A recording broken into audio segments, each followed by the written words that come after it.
their Senior Director of Government Relations in New York for the ASPCA.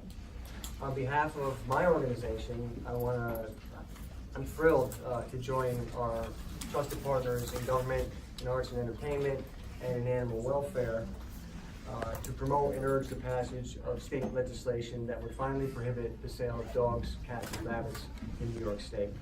Now, New York State has one of the country's highest concentrations of pet stores, and we're arriving at this moment in history after over 2 decades of federal government failure to enforce even the bare minimum animal health and safety requirements for the wholesale breeders feeding these retail markets as required by the Federal Animal Welfare Act.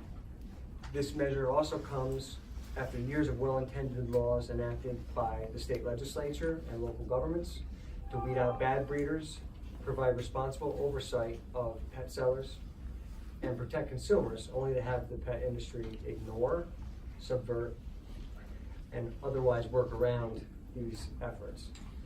This industry, it's pertinently clear at this point in history that this is an industry that is not interested in transparency. It's not interested in public accountability. They just want to do what they want to do, and with one goal in mind: breed the highest volume of animals at the lowest possible cost to the retailer and at the expense of animal suffering. That's why we're incredibly grateful to Senator Gianaris, Assembly Member Rosenthal, for introducing this bill and making it a priority in 2009. We're grateful to Councilmember Brandon for introducing a resolution in support of the state legislation. And we're certainly grateful for Edie Falco for taking time out of her day and bringing her puppy mill survivor and her powerful advocacy on this issue, and also her longtime support of the ASPCA. You're going to be hearing from each of them shortly in that order, I believe. And then you're also going to hear from Hillary Sloan and her adorable Instagram famous puppy mill survivor Ella Bean, who I think everyone's already met. JP Goodwin and Brian Shapiro, our partners at the Humane Society of the United States. And definitely last but not least, Libby Post, who is the Executive Director for the New York State Animal Protection Federation and a huge force in Albany for animal shelters statewide. So together, we're urging all New York lawmakers and the public they represent to support Senate Bill 4234 and Assembly Bill 6298. It's the same bill, 2 different houses, same bill.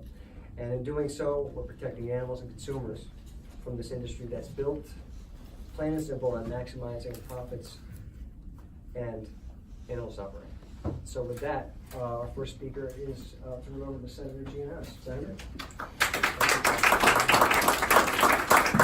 Thank you and good morning. I want to thank everyone for being here, most notably Sam and Ella Bean, who can testify personally about how awful puppy mills are and the devastating effects they have on our pets. We like to treat our dogs and cats, the bill also applies to rabbits, as members of our family. People love them like their own children. But unfortunately, we don't have laws in place that respect them the same way. And we'll walk down the street and you'll see cute puppies dancing in a window and people are tempted to go in and buy them, but they don't know the backstory of how they got there and why they're there in the first place. We should not be treating dogs and cats like commodities. We should be treating them like living things that are loving members of our families, which is what they are. And right now the laws have not caught up to that reality. We have puppy mills that are breeding these animals as products and not as living things. There was an instance that went viral just last week of a woman who threw 7 puppies in a trash bin as if they were garbage. Unfortunately, a passerby came along and saved them from certain death. But these bad puppy mill operators do not care about the animals they're breeding, and oftentimes they have health problems that someone who purchased them is not even aware of. Sometimes those health problems don't emerge until later, but they are mistreated in the breeding process because these are not people who care about them the way they should be cared for. Now, at the same time, we have thousands and thousands of dogs and cats who are in need of rescue. Loving animals. I am a rescue owner. I know Councilman Brandon and Assemblywoman Rosenthal are as well. And They are as good a companion and family member as any other. One thing I do want to note is the legislation that was written. I got to thank Bill and Libby for your help along the way. They sat in my office and went line by line to help us draft this legislation last year. But it does allow people to purchase from responsible breeders directly. So we're not trying to prohibit responsible actors from breeding pure breeds for people to have if they so choose. What we're trying to stop is retail establishments from selling puppy mill animals in their windows, because that's where the irresponsibility lies. And we should not be treating dogs and cats like cans of soup that you take off a shelf and buy at the supermarket. We should treat them with the respect that they deserve. And so what the bill would also allow is pet stores, who by the way make very little of their money from actual animal sales. Most of the pet store revenue comes from selling the products, the food, litter, etc., that service animals. So it's not like this would have a detrimental effect on these businesses. We would just make it so that we would actually treat living things as living things, which is critical in the whole purpose of what we are in fact trying to do. So I'm hopeful that we can get through this session and pass this bill before we're done in June, which is just a couple of months away, and we go a long way towards improving life for the animals among us that we all love so much. I do want to give a special thank you to Edie Falco, not only for her advocacy on this issue, but also for helping us obtain a historic majority in the state Senate, because she was very active in that regard last year, and has put us in a position to pass great legislation like this as well. So thank you all for being here. It is an honor for me to be able to help lead the way to get something like this done, and hopefully we'll come back to the ASPCA and celebrate with you when the bill is actually passed. Thank you all very much.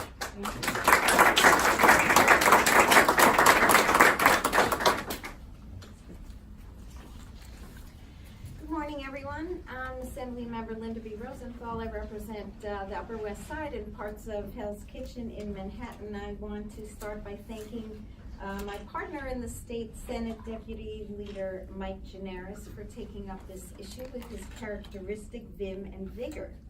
I, of course, want to thank our host, the ASPCA, and I've partnered with the A on myriad of animal bills over the year. And it's, you know, in Albany, there are lots of lobbyists, there are lots of causes, but you know, when it comes to animals, we have the best advocates in the state. We have the A, Bill Ketzer in Albany, Humane Society, Brian Shapiro, New York State Animal Protection Federation, Libby Post. I mean, it's just wonderful to have a group of dedicated, selfless individuals who've chosen helping animals as their path in life. So first, a moment of fangirling for Edie Falco. Thank you so much for being here, not just because you're Nurse Jackie or Carmela Soprano, but because in real life you love animals. You have a wonderful dog who's very attached to you. And you are here to help us out, and that will give a tremendous boost to this effort. So I got my first kitty about 20 years ago here in the ASPCA. I didn't even think of buying an animal in the store, because you hear the plight of all these shelter animals who languish without people buying them, and it's really tragic. And so that's why this bill fulfills so many needs on a number of fronts. First of all, as Senator Gianaris said, the animals that are sold in pet stores are for the most part produced through puppy mills where there are abject, horrible conditions. The animals that are bred produce genetically defective offspring because of the overbreeding. The conditions are horrific. And you know, if there were not a demand for those kinds of animals to unaware people, then we would not have as many of them bred. At the same time, there are so many lovely animals out there that need a home. And that's where the magic comes in.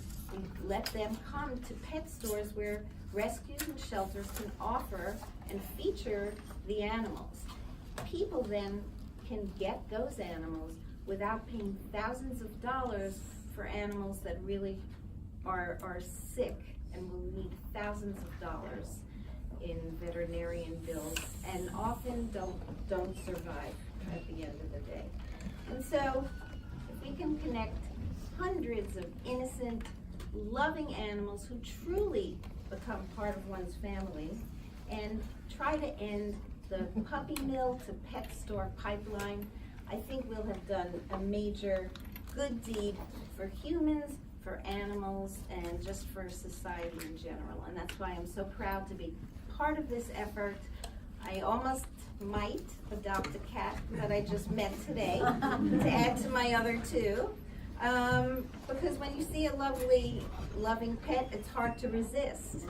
And that's why we want the shelter animals to be the ones that people can't resist in the pet stores. So thank you very much.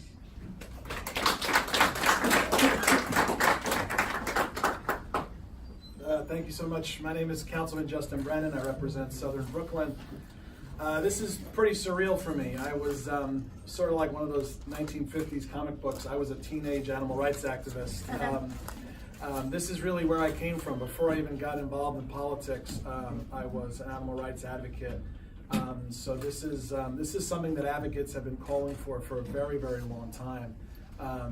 I think after the Democrats took back the Senate, I gave Senator Gianaris about 15 minutes before I texted him and said, what are we going to do about that pet shop bill? Elections do have consequences here, and we're heading in the right direction. They often say that you can measure the moral progress of a society by how well it treats its animals. So today is truly one small step for man, but one giant leap for our four-legged friends. So it's great to be here today, and I look forward to supporting this in the City Council on behalf of Speaker Corey Johnson, who is also an animal welfare guy and an animal lover. So the city has its full support behind this bill, and we're going to do everything we can to get our colleagues to get it past the finish line. Thank you.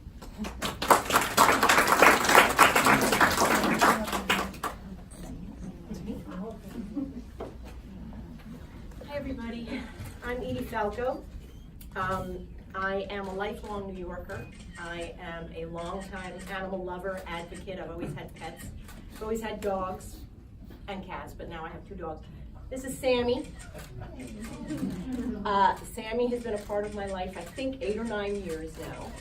But the first 2 years of her life were spent living in a box. You know, it's very mysterious when you try to find out, information about puppy mill dogs. But she lived in a box in the dark, and she didn't have a name, and she just made puppies. And the second they were born, they were taken from her, and as soon as she was able, she was pregnant again. And that went on for 2 years, to the best of my knowledge. I had run into a Brussels Griffon in a dog park once, and I thought, this is incredible. These dogs are just funny and funny looking, and they're like big dogs in a little dog body, but I would never buy one. So a friend said they just busted this puppy mill, and I think it was in Pennsylvania. They have 6 Brussels. I went immediately to get one, and she was such a weirdo in the beginning. She would just sit in my other dog's dog bowl, empty, and just, it put food in, she wouldn't eat. She just didn't know what was going on. And she was sick a lot. I brought her to the doctor. It turns out she was pregnant. They had impregnated her right before the place was busted. So she had 6 puppies in my house. And now all my friends have dogs that look a lot like this. She is a testament to their ability to adapt. I have to say, it's such a weird, I have very strong feelings about adopting as opposed to buying. People are like, well, I didn't want to know what I'm getting. Like, guys, you don't ever know what you're getting. You don't know what you're getting ever in any aspect of your life. You're getting a 4-legged living thing. And I have a bias because it may completely be made up. I feel gratitude from her. I feel relief from her, coming from where she came from. And I mean, a lot of us, we came from hard places, we carry it with us for the rest of our lives. Like, they don't. She's done with that. And she knows that she's safe now, and she's surrounded by people who love her. And, so this kind of thing is very near and dear to my heart. And a lot of the stuff has been said already today. it's an exciting time that we could actually be close to putting an end to this cruelty cycle. You know, I was lucky enough to meet Teresa Strader. She runs a puppy mill mommy rescue in Colorado, and she knows, because she's been there, about, so she wouldn't even tell me a good deal of the stuff that she saw. But like, you know, Sammy's great. She has very few teeth left because when she was, you know, they don't feed them well, they don't take care of them. But other than that, she's truly a spectacular pet. Just love. She's just love, you know. Ask anybody who knows her. So that we're in a position right now where we could maybe pass a bill that would stop the sale of pet shops of animals that come from these puppy mills. I didn't know if I'd ever see it. It's really beyond. And like the councilman said, that it is the measure of a society, how you treat the ones who are most vulnerable. You know, four-legged animals, or you know, the most vulnerable members of society, human members.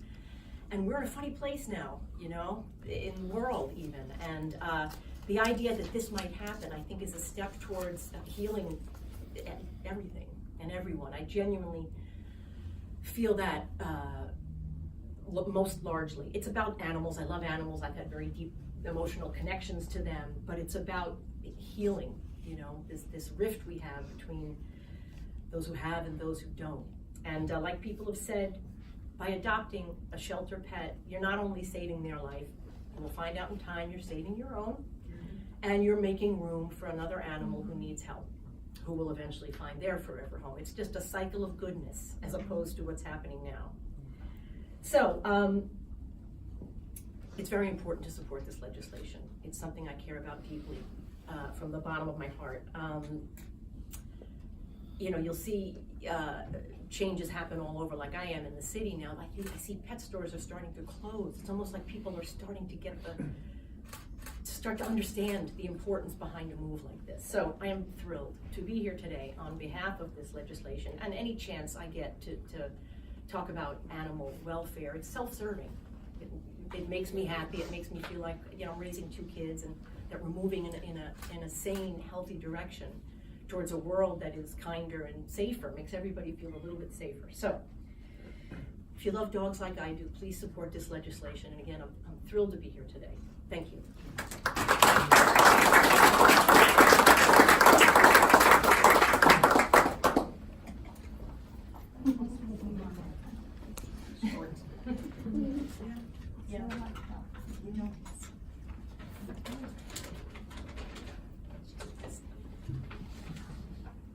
Hi, my name is Hillary Sloan, and this is my dog, Ellabine.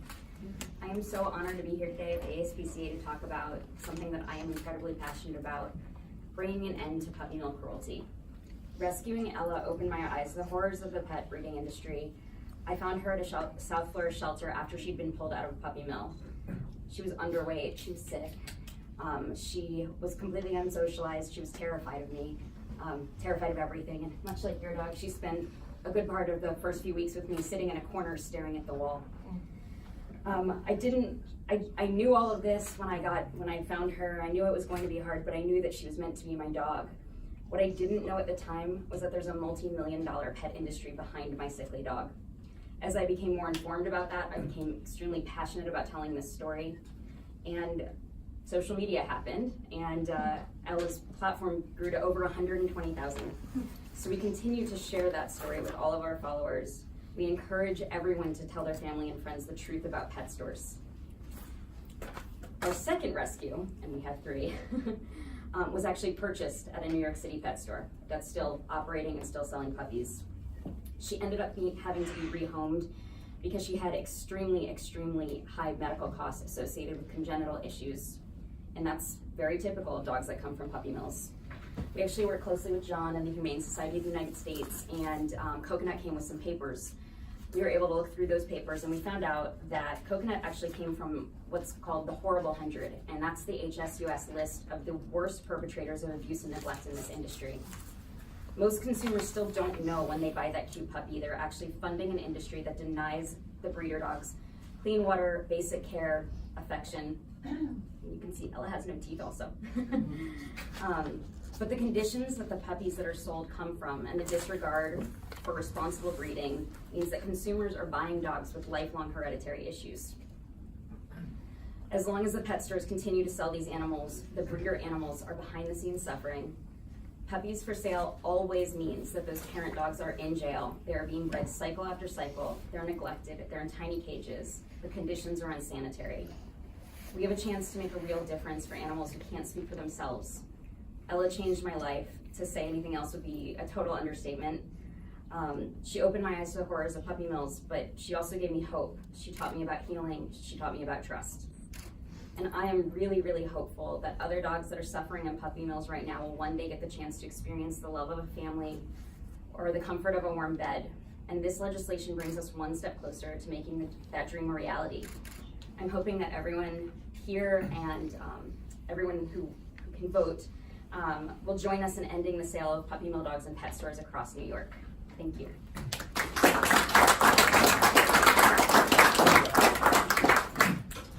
Hello everyone, my name is John Goodwin, Johnggoodwin. I'm the Senior Director of the Stop Puppy Mills campaign at the Humane Society of the United States. And first I want to thank Senator Gianaris, Member Rosenthal for your leadership on this vital animal protection issue, and Councilmember Brandon for your advocacy to get the New York City Council behind this issue. Thank you so much. And these stories that we've just heard, whether we're talking about Sammy or Ella Bean, these stories are far too common. There are hundreds of thousands of dogs confined in puppy mills right now who are being bred every single heat cycle to make sure that these display cases in these pet stores are jam-packed with puppies that they can sell for thousands of dollars. And when you go into these pet stores or you interview these pet stores, they will tout the fact that their breeders are what they would call USDA licensed. Well, let me tell you what that means. In a USDA licensed commercial dog breeding facility, they can keep these dogs like Ella Bean or Sammy in cages only 6 inches longer than their body. They can stand on wire their entire lives with their paws never touching a blade of grass, bred every heat cycle till their bodies wear out, and then they can be killed when they're no longer producing a large number of puppies. So when you see the cute dog in the window, ask yourself, where is that puppy's mother? Often she's living in filth and misery in a puppy mill. Now that's obviously horrific for animals, but it harms consumers as well. We've heard about all of the health issues that so many of these puppy stores have. Well, that just makes sense. When a puppy is raised in a Midwestern puppy mill and then placed on a truck, usually with about 160 to 200 other puppies to be transported to New York City or other locations at the end of the route, they're not stopping every 3 hours to walk those puppies. The waste pools up underneath them. If there's one puppy from one mill who's sick and they're sharing the same airspace, they're mingled together. And then they come and they live in a display case. And you end up with so many of these horror stories. And you think about a family who gets a puppy. It should be a joyous occasion. It should not become a horror story. And then it gets even worse. The Centers for Disease Control linked a multi-state disease outbreak of this Campylobacter bacteria that infected 118 people to pet store puppies. And they found in their investigation that 95% of these pet store puppies were being given antibiotics largely for preventative reasons. When you've got to give 95% of the puppies antibiotics, you know that there's a serious broken system. Senator Gianaris, Member Rosenthal, they've stepped up to the plate to solve this problem. Let's please get this over the finish line. This is a win for puppies, their mothers, and it's a win for New York families. Thank you.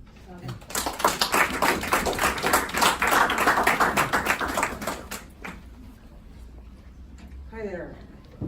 My name is Libby Post. I'm the Executive Director of the New York State Animal Protection Federation. We represent all the animal shelters in the state of New York. And I want to thank Edie for her kind words about shelters. Sometimes you hear really negative things about shelters, and the fact of the matter is we're the folks who are the home for all the homeless animals in the state and across the country. And we do thankless work every single day, taking in animals, some of whom come from puppy mills, some of whom are seized and are then evidence, and we end up taking care of these animals, some of whom are just found on the streets. And so it's time for us to take the humane approach here and follow the lead of Senator Gianaris and Assemblywoman Rosenthal and get this bill passed. It's incredibly important that we do this. We have thousands of animals waiting to be adopted in our shelters. And our shelters are ready to partner with pet stores. We are ready at the phone, we're waiting for their call to be able to go in and do adoption events. That's the PetSmart model, the Petco model, it works. This is a $72 billion industry, 2% of which comes from the sale of animals, but that profit margin in those sales is enormous. We need to stop that, and we need for these pet stores to understand they can rebrand themselves as compassionate business owners if they embrace what we're doing and have adoption events at their facilities. It's an important way for us to get our animals out. I can tell you that almost all of my shelters across the state, and we have over 50 members across the state, do adoption events, and it works. There is a pet store in upstate New York who's changing their model because they recognize that this is the wrong way to go. So I'm letting every pet store in New York know the shelters are ready to work with them. I want to thank all of you for coming, and we've got time for 2 questions, and then each of us will be available for interviews. Yeah, we may need more than 2 questions, ma'am. Well, I'm not in charge. But fine. All right. Senator, if I can ask you to come to the podium for a moment. Why not go after the puppy mills directly? Why ban the sales? Why not ban pet stores from buying from puppy mills rather than banning the sale from pet stores? Because there may be some pet stores that properly source their animals. Well, there have been efforts to do that, and some of the advocates can speak to this as well, but it's a much more effective mechanism to go and cut the middleman out of the process in terms of the retail stores. And if you think about it, if someone wants a purebred animal from a responsible breeder, they can go to a breeder and get that pet directly, whether this bill passes or not. But the idea that a store that serves in a retail fashion is just going to stock animals, live animals in there as if they're products to be bought in the supermarket is a value change we're trying to accomplish here. That's just not the way to look at animals, and we're trying hard to change that view of the world. And Libby mentioned that some of the larger institutions like Petco already follow the model where they can have live animals available for adoption through reputable shelters at their store. That's how I got my rescues as well, through Petco. But the idea that you're going to walk in because you're walking down the street and see a cute puppy in the window and buy it like you're buying a tote bag or something is what we're trying to change. Senator, I was wondering if I could get your response to this quote, and Member Rosenthal, I'd like you to as well. This is from the industry. They say, "We know that the legislation like this will put hundreds of pet stores out of business, cost the state millions of dollars in tax revenue, and potentially thousands of jobs." That's false in every aspect of what they're saying. My understanding is the actual revenue from sales of animals is a very small percentage of what these stores do. Most of it is from products that service animals that are in homes already. But I'll also ask the question this way. First of all, the premise is false. This would not hurt business in any way, shape, or form. And I believe it's California already has some version of this that is functioning just fine and has not led to some demise of businesses. But all that being said, even if there was some consequence, it doesn't justify cruelty to animals in order to keep a business afloat. On puppy mills, federal law governs puppy mills. So we can do certain things around the edges, but the state can't actually regulate those puppy mills. In terms of the other question, cruelty to animals should not be the basis of an economic plan. And that's exactly what selling animals from puppy mills is. And you've heard how the animals that are offered are ill. They're sick. We need to stop the production of those animals. And that's the other goal of this bill, is to really stop the demand for these kinds of animals. Certainly people who work in pet stores and have experience with animals can find jobs within those stores to help the animals that are being offered. But there are 80 pet stores, according to one survey here in New York State. And I'm confident that they can move to a more humane model and keep their employees as well. Okay, I want to hear from you real quick. Libby, you said $72 billion. Those are national statistics? Yes. Okay, thank you. I'd like to take a crack at that answer as well, because as Libby said, I mean, it's a $72 billion industry. A tiny, tiny sliver of that relates to the sale of puppies. That's a one-time sale. That puppy has to be fed, there's toys, there's grooming equipment, there's treats. And in fact, the pet industry's own numbers that were revealed just a couple of weeks ago showed that a pet store that sells live animals makes about $250 a square foot. The pet stores that rely on the sale of dry goods makes about $400 a square foot. That's why only one of the 25 top pet store chains in the nation even bothers to sell puppies. It's a dying model. The lobbyists for pet stores that sell puppy mill dogs can have these Chicken Little talking points, but the fact is that model's going like Blockbuster Video. Can you talk about the idea behind this conference in efforts to fight against the puppy mills dogs? I'm sorry, can you rephrase the question?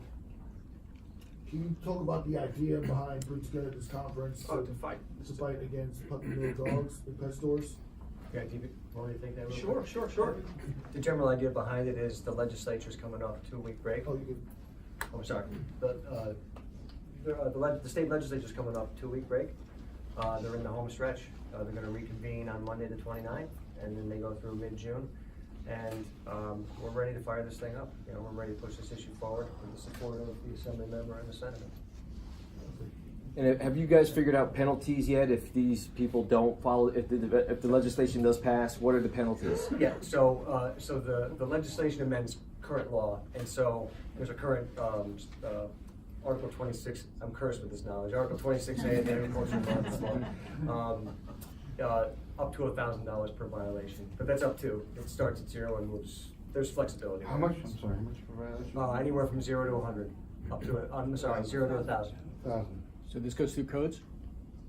Actually, I should have mentioned this earlier. So we, as part of our new majority, we, indicating our dedication to this issue, for the first time ever, there is now a committee dedicated to domestic animal welfare.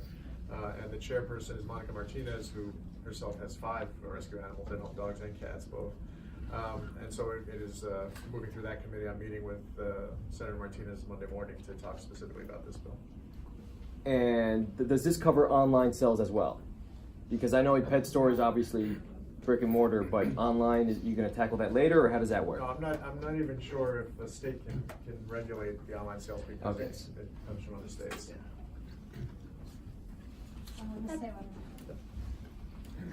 One more thing that's important in this age of parties and strife between them, animal issues are bipartisan. So we have support on both sides of the aisle, because people are people no matter their party, and they love animals. Their constituents love animals. And you know, I see this as a win all around, because every legislator wants to do something for animals. And so I think we're going to have great support among the entire legislature. Can we ask Ms. Falco a question? Which comes everywhere. What do you want to say to people who may be well-meaning? They go to a pet store, they see this cute little dog in the window, they're, they fall in love, they want to buy this dog. I mean, these are well-meaning people who are Yeah. consumers. What do you want to say to them? Well, such an interesting topic, actually, because, again, in this era of, one side versus the other, it's very easy to hate these people, even the people breeding these dogs, these puppy mill dogs, but so much of this comes from just lack of information. I don't want to breed them as evil people or lazy or in denial. That may be the case, but to a large degree, people don't know. And people will not be pushed. I a lot of people, the advocates that are come on too strong, I think you lose people. I think people gently need to be made aware of the facts on the ground. They don't know, they see a cute dog, they want to buy it. You can say, oh, it comes, you should really, and I struggle with this all the time. Family members tell you're sick, I know, but you chip away at this stuff slowly. I learned from a lot of the work that I've done with other animal organizations. I want to go in and break down the walls and fix it all, but you've got to chip away. This stuff is old. A lot of this, you know, the way people feel about things, they're not quick to change. And like in regard to this shutting down the puppy mill thing, like I used to be a chain smoker. I smoked like 3 packs a day. My parents both smoked, my brothers and sisters, all my friends. And then we stopped. And yes, you know, tobacco farmers are going to feel it, but that's life. Things change and everybody adjusts as a result. I think the one thing you can count on is that things are going to change. And you either get on board or you go under. And this is a huge, I think once people can let go of some preconceptions, I think they may agree. This is a step towards something very, very important. All right, folks, thank you very much. Our speakers will be available for one-on-ones for 10, 15 minutes. Thank you so much for coming.